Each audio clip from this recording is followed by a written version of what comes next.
Welcome back to Rapid Room Dungeons, where every episode we generate one dungeon room and populate it with monsters, treasures, and traps that you can use at home. Our dungeon is really coming together. I think this looks awesome. We have lots of different options, so let's roll a d8 to see where we will go next. 1, 2, 3, 4, 5. Okay, we're going to be moving east past our trap. How long is the corridor? It's only 10 feet. 19. 19 shows us it's a basic rectangle shape. Yeah, we have a very easy dungeon room shape, just 10 feet of corridor, and then a simple rectangle shape, but it goes another 10 feet according to the dungeon geomorph. I would like to take this time and say thank you to everybody who's been supporting the channel recently. I've had so much fun growing this short series. It's been a real blast. Thanks for watching. What's in the room?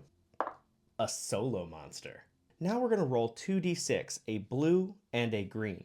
This will give us some details about the monster, so it will help us select from all of the choices that we have in the book. 5 and 5, it's a clever spellcaster. There are several options in the book, but obviously the mage really stands out to me. This would be a very powerful creature and maybe even considered a final boss. He set up a trap right before his lair to protect him from wandering eyes.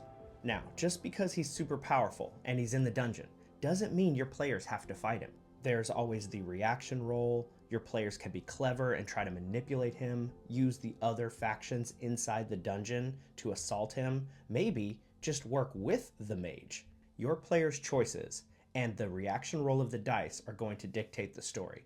You don't need to figure out how the players will overcome a level 6 challenge rating. That's on them. But you could give him some NPC qualities by rolling some d20s. The mage has a willowy build. The mage always slaps back and has a pet basilisk. We'll roll a d20 and a d6 to determine the race and name of the mage. 1 and 4, it's Myrtle. Myrtle the Mage. Now we know where Myrtle the Mage lives.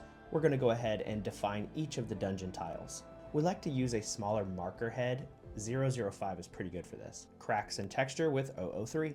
I wonder what it is that Myrtle's doing down here. What sort of trouble is she brewing up? Let's add some shadow. I'm going to take the eraser and clean up some of these pencil lines. And we can title it Myrtle's Study.